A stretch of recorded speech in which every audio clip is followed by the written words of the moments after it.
with a view to keep striving to build a force that is not only air-minded, but safety-focused, agile and resilient. Olajide Bello, NTA News. All right, let's take a break. We'll be back shortly. Thank you for staying with us. Beyond dissemination of information, the media must mobilize the public towards providing timely information for security agencies to facilitate proactive operations. In view of this was emphasized at a media stakeholders seminar organized by the Directorate of Defense Media Operations in Abuja. Defense correspondent Ismail Musa reports. The media, without doubt, is a worthy partner. It's the 2025 First Quarter Media Stakeholders Seminar, focusing on key components of Joint Task Force Commanders' operational success. In attendance are top media executives, gatekeepers in the electronic, print and the online media platforms, as well as members of the civil society. Strengthening the partnership between the military and the media is essential not only for operational success, but also for building public trust and fostering a national security conscious citizenry. In a battle where propaganda is as lethal as the bullet, and even sometimes much more lethal than the bullet. Information remains a powerful tool in modern warfare, and its effective management determines to a large extent the success of Joint Task Force operations. The way our operations are perceived by the local populace and international audiences determines their effectiveness. While media operations offer immense strategic benefits, they also present significant challenges. The goal is to foster collaboration with the armed forces with a view to enhance the renewed drive to secure the nation. The issue of access to information has remained central. Sometimes something happens and then the media is in a rush to get accurate information, but then that is not forthcoming. So that also has to be worked on by the military. There is need for synergy between the media and the armed forces. It will help to bridge the gap, the mistrust and the misunderstanding that have existed. This will deepen synergy and partnership between security agencies and the media landscape. The Media Stakeholders Forum is also a critical component of non-kinetic approach towards securing the nation. From the Defense Headquarters in Abuja, Ismail Musa, NTA News. The Federal Ministry of Innovation, Science and Technology is calling on Nigeria to embrace emerging technologies such as artificial intelligence, the Internet of Things, genome editing and robotics to compete effectively with global counterparts. The Permanent Secretary of the Ministry, Esu Abana Nko Asanye, emphasized this during a familiarization visit to the Shedda Science and Technology Complex. He stressed the importance of integrating STEM, science, technology, engineering and mathematics education from the primary to tertiary level. She also advocated for the early introduction of genome editing, stating that such initiatives would better equip Nigerian youths with a strong foundation in science and technology, paving the way for the country's socio-economic development.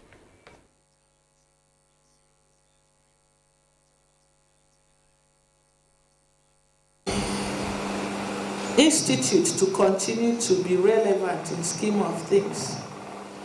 We all have to look into the emerging technologies are coming up.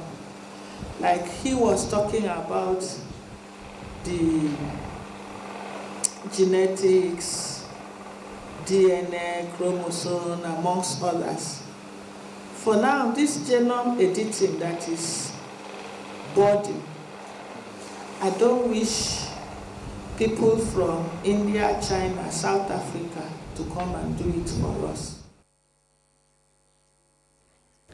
The Federal Ministry of Justice and Development Partners are pushing for an effective and efficient justice delivery system in Nigeria. Well, stakeholders in the justice sector, drawn from all relevant agencies, are undergoing a 2-day sensitization program. Judiciary correspondent Austin Ayembe reports.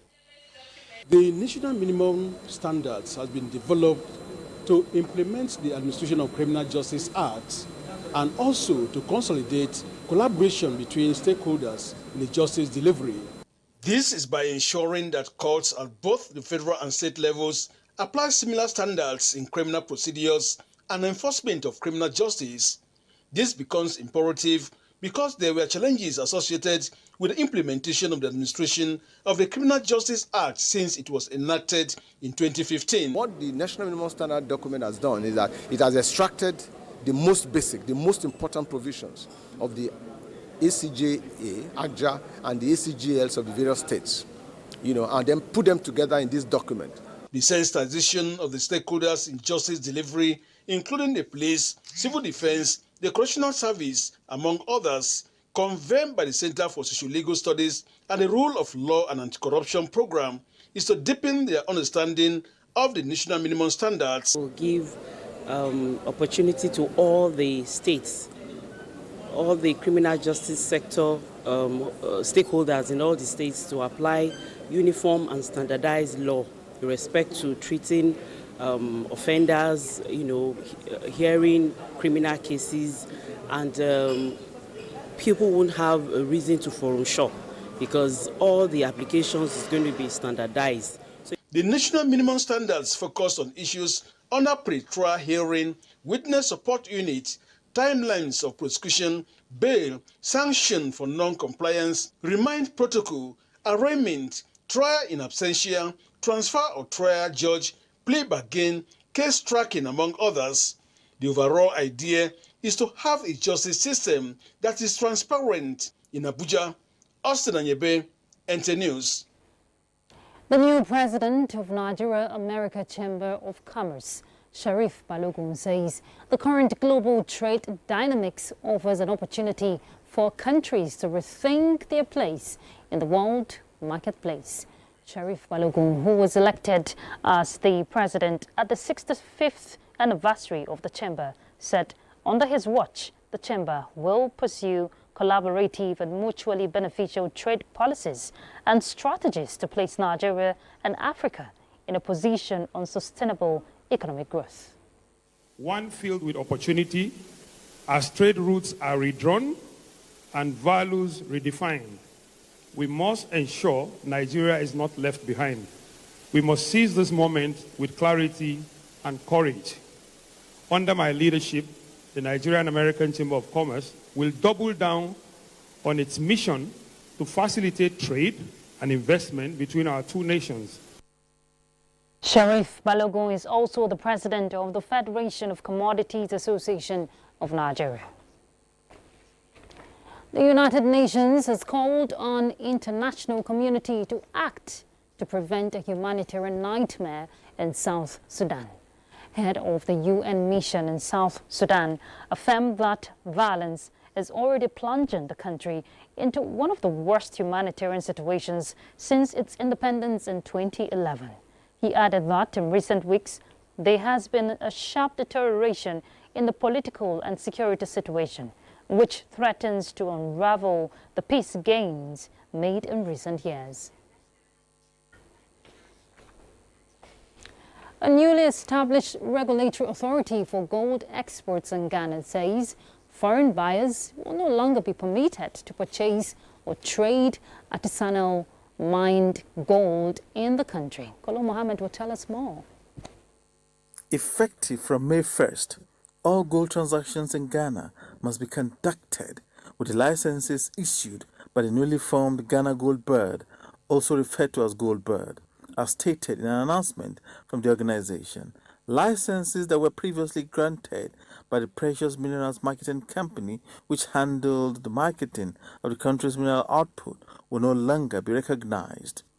The announcement emphasized that from May onward, no entity will be allowed to buy or engage in gold trading in Ghana except for Gold Board, which was established to regulate gold commerce and enhance revenue from exports.